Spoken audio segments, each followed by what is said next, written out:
What if every member of a family had their personal finances in order? If the 19-year-old is successfully managing her own personal budget, while the 10-year-old is already working on his first million? You might be thinking, yeah, this can't be real. This must be AI. And for the most part, statistically, you're right. But today, we're looking at a family that has it all nailed down and sharing their secrets. So stick around as we look at some of the top financial tips by family member, along with some extras and a big old bonus tip at the end. So if you're ready, sit back and let's meet the family that became the Money Bunch. Here's the story.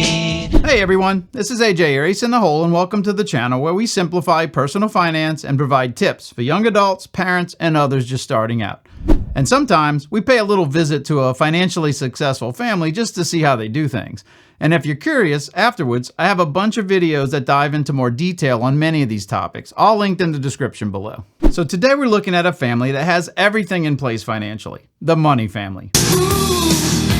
No, not that Money family. This one, however, is not your average family, but more so one that took the time to infuse financial literacy into its family values from the very start. From dad's big picture to the youngest child's first savings jar. Now, while this overview is hypothetical, there are families out there that manage to pull this off. Sadly, they're just few and far between. But today we're looking at what that might look like and show that this is indeed doable for any family that makes personal finance a top priority.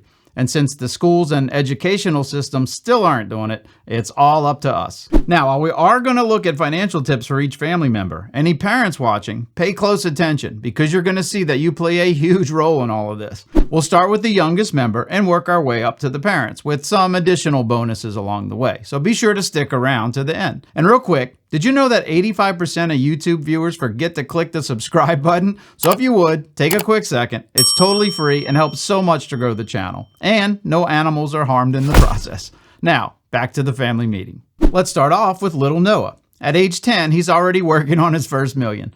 With some great financial parenting early on, he has a list of household chores that he completes weekly for a paid allowance. This helps establish responsibility early and an appreciation for the effort it takes to earn money. In addition, he already developed a habit of saving 30% of his earnings for his future, which he keeps in one envelope with the other 70% in a second envelope marked fun money.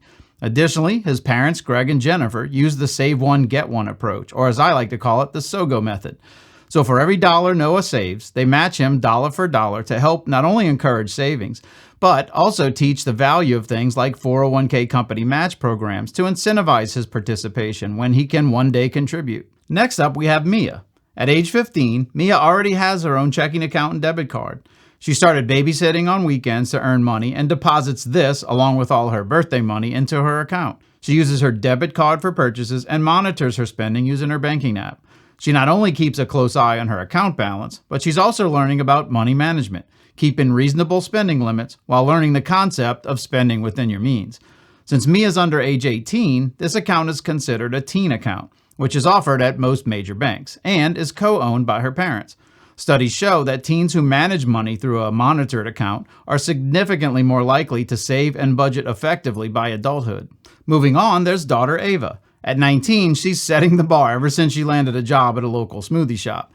She's now managing her personal Roth IRA, in which she automatically transfers 25% of every paycheck and is having fun investing in her future given the investment options available in her Roth IRA, and all tax-free.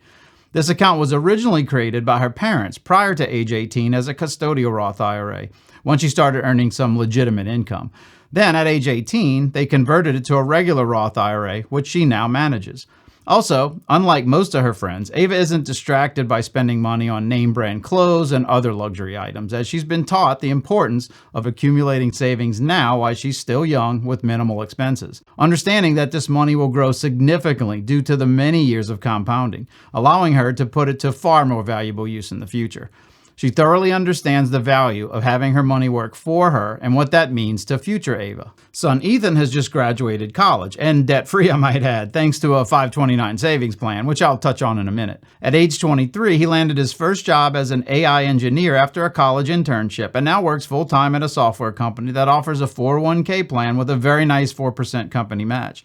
Thanks to the parent's SOGO method mentioned earlier, Ethan knows the value of free money and contributes automatically from each paycheck enough to get the full 4% company match.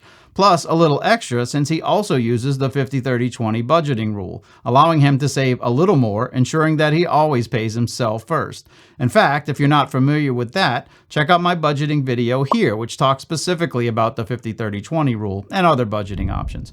Ethan also understands the discipline required to pay his monthly credit card bill in full, completely avoiding interest charges, using this as yet another gauge to ensure he doesn't spend more than he has. Next, let's move on to the parents. And as we've seen up until now, they played quite a role in ensuring the family was positioned for financial success.